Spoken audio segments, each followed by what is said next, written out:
Hi friends, ಎಲ್ಲರಿಗೂ ನಮಸ್ಕಾರ. ಎಲ್ಲರೂ ಹೇಗಿದ್ದೀರಾ? ಚೆನ್ನಾಗಿದ್ದೀರಾ ಅಂತ ಅಂದ್ಕೊಂಡಿದ್ದೀನಿ.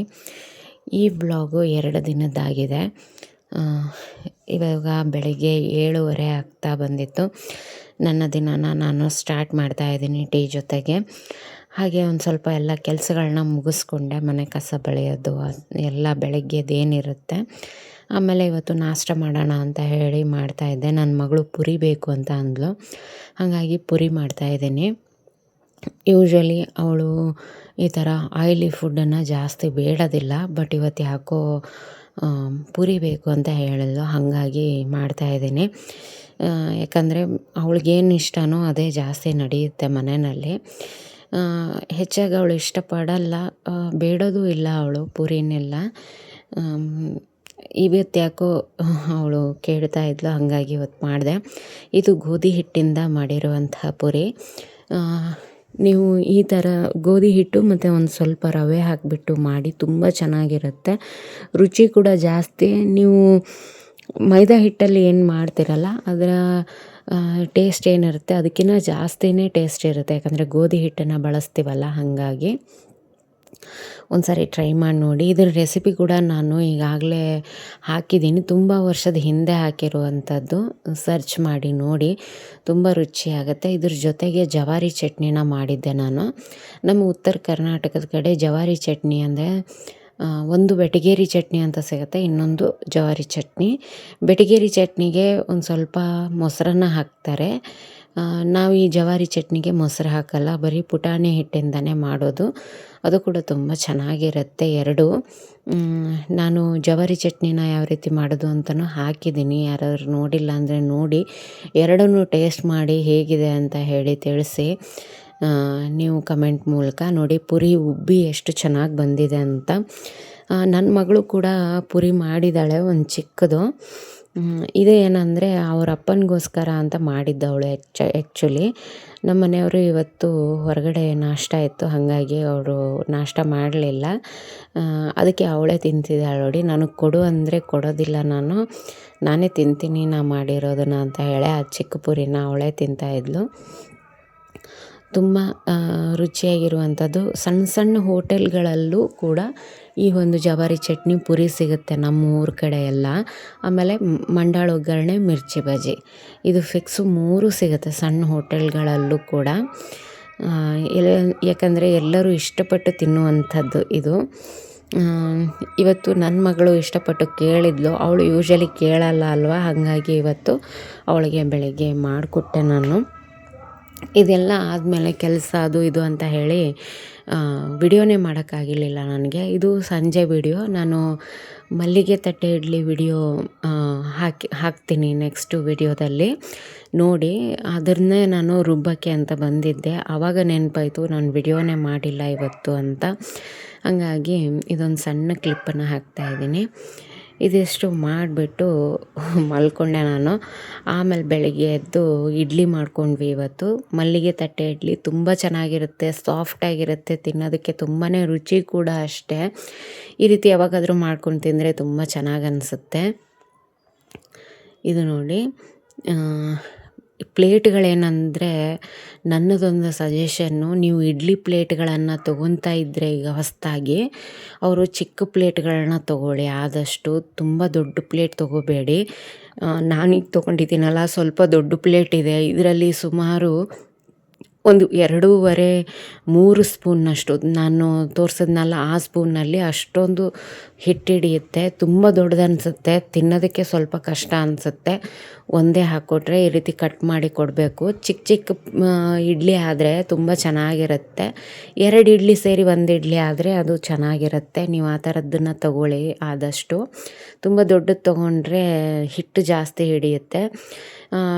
ನಾಷ್ಟ ಎಲ್ಲ ಮಾಡಿಕೊಂಡು ರೆಡಿ ಆದ್ವಿ. ನಮ್ಮನೆಯವ್ರು ಕೂಡ ಬಂದರು. ಇವತ್ತು ಪೇರೆಂಟ್ಸ್ ಮೀಟಿಂಗ್ ಇದೆ. ಪೇರೆಂಟ್ಸ್ ಮೀಟಿಂಗಿಗೆ ಹೋಗ್ತಾ ಇದ್ದೀವಿ, ನಾನು, ನನ್ನ ಮಗಳು ಮತ್ತು ನಮ್ಮ ಮನೆಯವರು. ಇವತ್ತು ಅವಳು ರಿಸಲ್ಟ್ ಕೂಡ ಹೇಳ್ತಾರೆ, ಹಾಗಾಗಿ ಇವತ್ತು ರೆಡಿಯಾಗಿ ಹೋಗ್ತಾ ಇದ್ವಿ.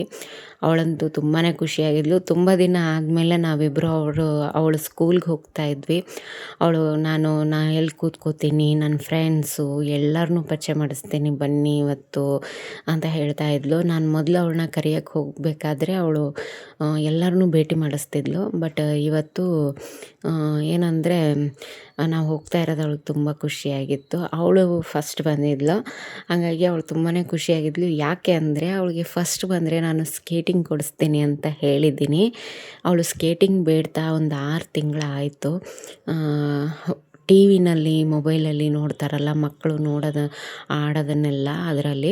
ಆಮೇಲೆ ಸೆಲ್ಫ್ ಇಂಟ್ರೊಡಕ್ಷನ್ ಇತ್ತು, ಅದರಲ್ಲೂ ಕೂಡ ಅವಳು ಸೆಕೆಂಡ್ ಬಂದಿದ್ದಾಳೆ. ನಾನು ಈ ರೀತಿ ಏನಾದ್ರು ಕೊಡಿಸ್ಬೇಕು ಅಂತ ಅಂದರೆ ಅವಳಿಗೆ ಹೇಳ್ತೀನಿ, ನೀನು ಟೆಸ್ಟಲ್ಲಿ ಕಾಂಪಿಟೇಷನಲ್ಲಿ ಫಸ್ಟು ಸೆಕೆಂಡು ಬಾ, ನಾನು ನಿನಗೆ ಕೊಡಿಸ್ತೀನಿ ಅಂತ. ಇದನ್ನು ಕೆಲವೊಬ್ಬರು ತಪ್ಪಾಗಿ ಅರ್ಥ ಮಾಡ್ಕೋತಾರೆ, ಇನ್ನು ಕೆಲವೊಬ್ಬರು ಸರಿಯಾಗಿ ಅರ್ಥ ಮಾಡ್ಕೋತಾರೆ. ನನ್ನ ಪ್ರಕಾರ ಇದು ಸರಿ. ನಿಮಗೇನು ಅನಿಸುತ್ತೆ ಅಂತ ಹೇಳಿ. ನಾನು ಸ್ಕೇಟಿಂಗ್ ಕೊಡಿಸ್ತೀನಿ ಅಂತ ಹೇಳಿದ್ದೆ ಅವಳಿಗೆ. ಆ ರೀತಿ ಹೇಳಿದ್ರೆ ಅವ್ಳಿಗೆ ಖುಷಿಯಾಗುತ್ತೆ. ಆಮೇಲೆ ಅವಳು ನಾನು ಫಸ್ಟ್ ಬರಬೇಕು ಅನ್ನೋದೊಂದು ತಲೆಯಲ್ಲಿರುತ್ತೆ, ನನಗೆ ಪ್ರೈಸ್ ಕೊಡಬೇಕು ಅನ್ನೋದೊಂದಿರುತ್ತೆ. ಹಾಗಾಗಿ ಅವಳು ಫಸ್ಟ್ ಬಂದಿದ್ದಾಳೆ. ಅವಳೊಬ್ಬಳೇ ಅಲ್ಲ, ಒಂದು 9 ಹುಡುಗರು ಫಸ್ಟ್ ಬಂದಿದ್ದಾರೆ. ಯಾಕೆಂದರೆ ಅವ್ರದ್ದು ಸ್ಟ್ರೆಂತು 40 ಜನ ಇದ್ದಾರೆ ಮಕ್ಕಳು. ಹಾಗಾಗಿ ಅವರು ಫಸ್ಟ್ ಬಂದಿದ್ದಾರೆ. 9 ಜನನ ಫಸ್ಟ್ ತೊಗೊಂಡು ಬಂದಿದ್ದಾರೆ ಅವರು. ಚಿಕ್ಕ ಮಕ್ಕಳಲ್ಲ, ಎಲ್ಲರಿಗೂ ಒಂದು ರ್ಯಾಂಕನ್ನು ಕೊಡಬೇಕಾಗತ್ತೆ, ಅಂದರೆ ಮಾತ್ರ ಅವರು ಮುಂದೆ ಬರೋಕ್ಕೆ ಸಾಧ್ಯ. ಫಸ್ಟ್ ಬಂದವರು ಆಲ್ಮೋಸ್ಟ್ ಇವರು ಫ್ರೆಂಡ್ಸೇ ಇದ್ದಾರೆ ಎಲ್ಲರೂ. ಫಸ್ಟು ಸೆಕೆಂಡು ಇದ್ದವರು ಜೊತೆಗೆ ಇರ್ತಾರೆ. ನಮ್ಮ ಸಿರಿ ಯಾವಾಗಲೂ ಅವ್ರ ಹೆಸರುಗಳನ್ನ ಹೇಳ್ತಾನೆ ಇರ್ತಾಳೆ. ಇದು ಒಂದು ಡ್ರಾಯಿಂಗ್ ಬುಕ್ ನೋಡಿ, ಅವರು ತಾವೇ ಇಟ್ಕೊಂಡಿದ್ದಾರೆ. ಇದರಲ್ಲಿ ಅವರು ಡ್ರಾಯಿಂಗ್ ಮಾಡಿಸ್ತಾರಂತ. ಇನ್ನೊಂದು ಡ್ರಾಯಿಂಗ್ ಬುಕ್ಕು ಮನೆಯಲ್ಲಿ ಕೊಟ್ಟಿದ್ದಾರೆ. ಇದೆಲ್ಲ ಇನ್ಕ್ಲೂಡೆಡ್ ನಾವು ಬುಕ್ಸಿಗೆ ದುಡ್ಡು ಕೊಟ್ಟಿದ್ದೀವಲ್ಲ ಅದರಲ್ಲಿ. ಇದು ಅವಳ ಕ್ಲಾಸ್ ರೂಮು. ಈ ಥರ ಇದ್ದರೆ ಮಕ್ಕಳು ತುಂಬಾ ಇಷ್ಟಪಟ್ಟು ಇರ್ತಾರೆ. ನನಗೆ ಅವಳ ಕಂಪ್ಲೇಂಟ್ಸ್ ಏನೂ ಇಲ್ಲ ಅಂತ ಹೇಳಿದ್ರು ಸ್ಕೂಲಲ್ಲಿ. ಅದು ಕೂಡ ತುಂಬ ಖುಷಿ ಅನ್ನಿಸ್ತು, ಏನೂ ಇಲ್ಲ ಅಂತ ಹೇಳಿದ್ದು. ನಮ್ಮದು ಕೂಡ ಏನೂ ಕಂಪ್ಲೇಂಟ್ ಇರಲಿಲ್ಲ. ಹೀಗಾಗಿ ನಮ್ಮದು ಮೀಟಿಂಗ್ ಏನಂದರೆ ಬೇಗನೆ ಮುಗಿದೋಯ್ತು. ಒಂದು 2 ನಿಮಿಷದಲ್ಲೆಲ್ಲ ಮುಗಿದೋಯ್ತು. ಚೆನ್ನಾಗಿ ಓದ್ತಾಳೆ, ಎಲ್ಲರ ಜೊತೆಗೂ ಹೊಂದಾಣಿಕೆ ಮಾಡ್ಕೊತಾಳೆ, ಎಲ್ಲರ ಜೊತೆಗೂ ಬಿಹೇವ್ ಚೆನ್ನಾಗಿ ಮಾಡ್ತಾಳೆ ಅಂತ ಹೇಳಿದ್ರು. ಅಷ್ಟು ಸಾಕು. ಇದು ನೋಡಿ, ಈ ಒಂದು ಜಾರು ಬಂಡಿನಲ್ಲಿ ಅವಳು ಇದೇ ರೀತಿಯಾಗಿ ಆಟ ಆಡೋದು. ಅವಳಿಗೇನೋ ಈ ಥರ ಆಡೋದು ತುಂಬಾ ಖುಷಿ ಅನಿಸುತ್ತೆ. ಈ ಥರ ಎಲ್ಲ ಆಟ ಆಡ್ತಾಳೆ. ಮೀಟಿಂಗ್ ಮುಗಿದ ತಕ್ಷಣ ಇಲ್ಲಿ ಬಂದು ಎಲ್ಲ ಮಕ್ಕಳು ಆಟ ಆಡ್ತಾಯಿದ್ರು. ಅವಳು ಕೂಡ ಬಂದು ಇಲ್ಲಿ ಒಂದು ಸ್ವಲ್ಪ ಆಟ ಆಡಿಬಿಟ್ಟು ಹೊರಗಡೆ ಹೋದ್ವಿ ನಾವು. ಅವಳಿಗೇನಂದರೆ ನಾನು ಐಸ್ ಕ್ರೀಮ್ ಕೊಡಿಸ್ತೀನಿ ಅಂತ ಹೇಳಿದ್ದೆ. ನಾನೀಗ ಅವಳಿಗೇನಂದರೆ ಐಸ್ ಕ್ರೀಮ್ ಜಾಸ್ತಿ ಕೊಡಿಸಲ್ಲ, ಮಳೆಗಾಲ ಅಲ್ಲ, ಹಾಗಾಗಿ ಸ್ವಲ್ಪ ಕಡಿಮೆ ಕೊಡಿಸ್ತೀನಿ. ಮೊನ್ನೆ ಅವಳು ಕೇಳ್ತಾ ಇದ್ಲು, ಅವಳಿಗೆ ಸ್ವಲ್ಪ ಹುಷಾರಿಲ್ಲ ಅಂತ ಹೇಳಿದ್ನಲ್ಲ ನಿಮಗೆ, ಆ ಟೈಮಲ್ಲಿ ನಿನ್ನ ಪೇರೆಂಟ್ಸ್ ಮೀಟಿಂಗ್ ಟೈಮಲ್ಲಿ ಕೊಡಿಸ್ತೀನಿ ಅಂತ ಹೇಳಿದ್ದೆ. ನಾನು ಅವಳಿಗೆ ಹೇಗೆ ಹೇಳ್ತೀನಲ್ಲ ಹಾಗೇ ನಡ್ಕೊತಾಳೆ ಅವಳು ಕೂಡ. ಹಾಗಾಗಿ ನಾನು ಕೂಡ ಇವತ್ತು ಅವಳನ್ನ ಕರ್ಕೊಂಡೋಗಿ ಸೀದಾ ಅವಳಿಗೆ ಐಸ್ ಕ್ರೀಮ್ ತೊಗೊಂಡು ಬಂದ್ವಿ. ಐಸ್ ಕ್ರೀಮ್ ತೊಗೊಂಡು ಶನಿವಾರ ಆಗಿರೋದ್ರಿಂದ ನಾವು ಸೀದಾ ಅಮ್ಮನ ಮನೆಗೆ ಹೋದ್ವಿ. ನಮ್ಮ ಮನೆಯವ್ರಿಗೆ ಬೇರೆ ಕೆಲಸ ಇತ್ತು ಕಾಲೇಜಲ್ಲಿ, ಅವ್ರು ಕಾಲೇಜಿಗೆ ಹೋದರು. ಫಂಕ್ಷನ್ ಇತ್ತಂತ ಇವತ್ತು. ಕಾಲೇಜಿಗೆ ಹೋದ್ರು ಅವರು. ಕಾಲೇಜಿಗೆ ಹೋಗ್ಬಿಟ್ಟು ಅಲ್ಲಿ ಅವ್ರು ಅಟೆಂಡ್ ಆದರು. ಅವ್ರದ್ದು ಊಟ ಕೂಡ ಹೊರಗಡೆ ಇತ್ತು. ಹಾಗಾಗಿ ಇವತ್ತು ಸೀದಾ ನಾನು ಅಮ್ಮನ ಮನೆಗೆ ಹೋದೆ. ಸ್ಯಾಟರ್ಡೆ ಒಂದಿನ ನಾನು ಅಮ್ಮನ ಮನೆಯಲ್ಲಿ ಕಳೆಯೋಣ ಅಂತ ಹೇಳಿ, ಈಗಾಗಲೇ ಅರ್ಧ ದಿನ ಮುಗಿದೋಗ್ಬಿಟ್ಟಿದೆ, ಇನ್ನು ಅರ್ಧ ದಿನ ಇದ್ದಂಗೆ ಆಗುತ್ತೆ ಅಂತ ಹೇಳಿ ಹೋಗ್ತಾಯಿದ್ದೀನಿ. ಇನ್ನೇನಂದರೆ ಇದ್ದೂರಲ್ಲಿ ಇರೋದ್ರಿಂದ ನಾವು 4-5 ದಿನ ಅಮ್ಮನ ಮನೆಯಲ್ಲಿ ಇರೋದು ಕೆಲವೊಂದು ಸರಿ ಆಗಲ್ಲ. ನಮ್ಮ ಮನೆಯವ್ರು ಇಲ್ಲ ಅಂದರೆ ಮಾತ್ರ ನಾನು ಇರ್ತೀನಿ, ಇಲ್ಲಾಂದರೆ ಆಗೋದಿಲ್ಲ ನನಗೂ ಕೂಡ. ನೋಡಿ, ಅಮ್ಮನ ಮನೆಗೆ ಬಂದ್ವಿ. ಅಮ್ಮನ ಮನೆಯಲ್ಲಿ ಟಿ ವಿ ನೋಡ್ತಾ ಕೂತಿದ್ಲು ನನ್ನ ಮಗಳು. ಐಸ್ ಕ್ರೀಮ್ ತಿಂದುಬಿಟ್ಟು ಕೂತಿದ್ದಾಳೆ. ಈಗ ನಮ್ಮಮ್ಮ ರೊಟ್ಟಿ ಮಾಡ್ತಾಯಿದ್ದಾರೆ, ಹಾಗೆ ಗಟ್ಟಿಬೇಳೆ ಪಲ್ಯ ಕೂಡ ಮಾಡ್ತಾಯಿದ್ದಾರೆ ನನಗೋಸ್ಕರ, ನನ್ನ ಮಗಳಿಗೋಸ್ಕರ.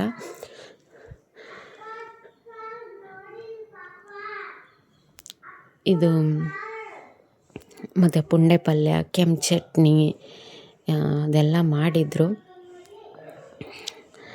ಅಮ್ಮನ ಅಡುಗೆ ತುಂಬಾ ರುಚಿಯಾಗಿರುತ್ತೆ ಈ ರೀತಿ ಊಟ ಮಾಡೋದಕ್ಕೆ. ಅದರಲ್ಲೂ ಬಿಸಿ ರೊಟ್ಟಿ ಇದ್ದರೆ ಇನ್ನೂ ಚೆನ್ನಾಗಿರುತ್ತೆ. ನಾವು ಬಂದ ಮೇಲೇ ರೊಟ್ಟಿ ಮಾಡ್ತಾಯಿದ್ರು ನಮ್ಮಮ್ಮ. ಸ್ವಲ್ಪ ಹೊತ್ತು ಕೂತ್ಕೊಂಡಿದ್ರು, ನಮ್ಮ ಜೊತೆಗೆ ಮಾತಾಡ್ತಾ ಕೂತ್ಕೊಂಡು ಈಗ ರೊಟ್ಟಿ ಮಾಡೋಕ್ಕೆ ಬಂದಿದ್ದಾರೆ. ಈಗ ನಾನು ಕೂಡ ಊಟ ಶುರು ಮಾಡ್ಕೊತೀನಿ. ನೋಡಿ, ಇವತ್ತಿನ ಒಂದು ಫುಲ್ ಮೀಲ್ಸ್ ಅಂತಲೇ ಹೇಳ್ಬೋದು. ರೊಟ್ಟಿ, ಗಟ್ಟಿಬೇಳೆ ಪಲ್ಯ, ಶೇಂಗಾ ಚಟ್ನಿ, ಕೆಂಪು ಚಟ್ನಿ, ಉಪ್ಪಿನಕಾಯಿ, ಹಾಗೆ ಒಂದು ಸ್ವಲ್ಪ ಪುಂಡೆ ಪಲ್ಯ. ತುಂಬಾ ಟೇಸ್ಟಾಗಿರುತ್ತೆ. ಇದಕ್ಕೊಂದು ಸ್ವಲ್ಪ ತುಪ್ಪ ಹಾಕ್ಕೊಂಡು ತಿಂದ್ಬಿಟ್ರಂತೂ ಇನ್ನೂ ರುಚಿ ಅಂತಲೇ ಹೇಳ್ಬೋದು. ನನಗಂತೂ ತುಂಬ ಇಷ್ಟ. ನಿಮ್ಗೆ ಯಾರಿಗೆಲ್ಲ ಇಷ್ಟ ಅಂತ ಹೇಳಿ. ಹಾಗೆ ರೈಸ್ ಕೂಡ ಮಾಡಿದರು. ಊಟ ಮಾಡಿಬಿಟ್ಟು ಸಂಜೆ ಹೊರಗಡೆ ಕೂಡೋಣ ಅಂತ ಹೇಳಿ ಹೋಗಿದ್ವಿ. ನನ್ನ ಮಗಳು ಕಸ ಬಳಿದು ನೀರು ಹಾಕ್ತೀನಿ ಅಂತ ಹೇಳಿ ನೀರು ಹಾಕ್ತಾಯಿದ್ಲು. ಅವಳಿಗೇನೋ ಒಂದು ರೀತಿ ಖುಷಿ, ಕಸ ಬಳಿಯೋದು, ನೀರು ಹಾಕೋದು. ಇಲ್ಲಿ ಬಂದರೆ ಅವಳು ಮಾಡ್ತಾಳೆ. ನಮ್ಮ ಮನೆಯಲ್ಲಾದರೆ ಬಾಲ್ಕನಿ ಮಾತ್ರ ಇದೆ, ಅಲ್ಲಿ ಅಷ್ಟು ಇಷ್ಟ ಆಗಲ್ಲ ಅವಳಿಗೆ. ಇಲ್ಲಾದರೆ ಅಂಗಳದಲ್ಲಿ ಕಸ ಬಳಿದ್ಬಿಟ್ಟು ನೀರು ಹಾಕಿ ರಂಗೋಲಿ ಹಾಕೋದಂದರೆ ತುಂಬಾ ಖುಷಿ ಆಗುತ್ತೆ ಅವಳಿಗೆ. ಹಾಗಾಗಿ ಅವಳಿಗೆ ಬಿಡ್ತೀನಿ ನಾನು. ಹಾಗೆ ಕಾರ್ಚಿಕಾಯಿ ಬಂದಿತ್ತು, ಕಾರ್ಚಿಕಾಯಿ ತೊಗೊತಾ ಇದ್ದರು. ಇವಳು ನೀರು ಹಾಕಿಬಿಟ್ಟು ರಂಗೋಲಿ ಬಿಡಿಸ್ತಾ ಇದ್ಲು. ಕಾರ್ಚಿಕಾಯಿ ಈಗ ಒಂದು 3 ತಿಂಗಳು ಮಾತ್ರ ಬರುತ್ತೆ. ಅದು ಮಳೆ ಇದ್ದರೆ ತುಂಬ ಚೆನ್ನಾಗಿರುತ್ತೆ ಕಾರ್ಚಿಕಾಯಿ, ಇಲ್ಲಾಂದರೆ ಅಷ್ಟು ಚೆನ್ನಾಗಿರೋದಿಲ್ಲ. ಎಳೆಯದಿರಬೇಕು, ಅಂದರೆ ಪಲ್ಯ ರುಚಿಯಾಗುತ್ತೆ. ಇದನ್ನು ಬರೀ ಬೆಳ್ಳುಳ್ಳಿ ಒಗ್ಗರಣೆ ಕೊಟ್ಟು ಕೂಡ ಮಾಡ್ತಾರೆ, ಆಮೇಲೆ ಉಳ್ಳಾಗಡ್ಡಿ, ಟೊಮೆಟೊ ಹಾಕಿ ಕೂಡ ಮಾಡ್ತಾರೆ. ಎರಡೂ ಚೆನ್ನಾಗಿರುತ್ತೆ. ಆಮೇಲೆ ಆರೋಗ್ಯಕ್ಕೆ ತುಂಬಾ ಒಳ್ಳೆಯದು ಅಂತಲೇ ಹೇಳ್ಬೋದು. ಇದನ್ನೇನೆಂದರೆ ಬೆಳೆಸೋದಿಲ್ಲ, ತಾನೇ ಹುಟ್ಕೊಳ್ಳುವಂಥದ್ದು. ಅದು ಹೊಲದಲ್ಲಿ ಕೆಲಸ ಮಾಡೋರು ಅದನ್ನು ಕಾರ್ಚಿಕಾಯಿನ ಹರ್ಕೊಂಬಂದು ಇಲ್ಲೆಲ್ಲ ಓಣಿನಲ್ಲಿ ಮಾರ್ತಾರೆ. ಕೆಲವೊಬ್ಬರು ಬಸ್ ಸ್ಟ್ಯಾಂಡ್ ಹತ್ತಿರ ಕೂತ್ಕೊಂಡಿರ್ತಾರೆ. ಕೆಲವೊಬ್ಬರಿಗೆ ಇಷ್ಟ ಆಗಲ್ಲ, ಸ್ವಲ್ಪ ಕಹಿ ಮೇಲಿರುತ್ತೆ ಇದು ರುಚಿ. ಹಾಗಾಗಿ ಕೆಲವೊಬ್ಬರು ಇಷ್ಟಪಡ್ತಾರೆ, ನಮ್ಮ ಮನೆಯಲ್ಲಿ ಇಷ್ಟಪಡ್ತಾರೆ. ಹೀಗಾಗಿ ತಗೊತಿರ್ತಾರೆ ನಮ್ಮಮ್ಮ. ಒಂದು ಪಾವ್ಗೆ 20 ರೂಪಾಯಿ ಅಂತ ಹೇಳಿದ್ರು ಅವರು. ನಮ್ಮಮ್ಮ ತೊಗೊತಾ ಇದ್ದರು. ಇವಳು ಸ್ಟಾರ್ ಮಾಡ್ತೀನಿ ಅಂತ ಹೇಳಿ ಸ್ಟಾರ್ ಮಾಡಿ ಅಲ್ಲೇ ಒಂದು ಸ್ವಲ್ಪ ಹೊತ್ತು ಆಟ ಆಡಿದ್ಲು. ಇದು ಇವತ್ತಿನ ನಮ್ಮ ಒಂದು ಸಣ್ಣ ವ್ಲಾಗ್ ಅಂತಲೇ ಹೇಳ್ಬೋದು. ಈ ವಿಡಿಯೋ ಇಷ್ಟ ಆದರೆ ಒಂದು ಲೈಕ್ ಮಾಡಿ ಫ್ರೆಂಡ್ಸ್. ಹಾಗೆ ಇನ್ನೂ ತನಕ ನನ್ನ ಚಾನಲ್ ಸಬ್ಸ್ಕ್ರೈಬ್ ಮಾಡ್ಕೊಂಡಿಲ್ಲ ಅಂದರೆ ದಯವಿಟ್ಟು ಸಬ್ಸ್ಕ್ರೈಬ್ ಮಾಡಿಕೊಂಡು ವಿಡಿಯೋಗಳನ್ನು ನೋಡಿ ಸಪೋರ್ಟ್ ಮಾಡಿ ಅಂತ ಹೇಳ್ತೇನೆ. ಹಾಗೆ ನನ್ನ ಮಗಳ ರಂಗೋಲಿ ಹೇಗಿತ್ತೆ ಅಂತ ಹೇಳಿ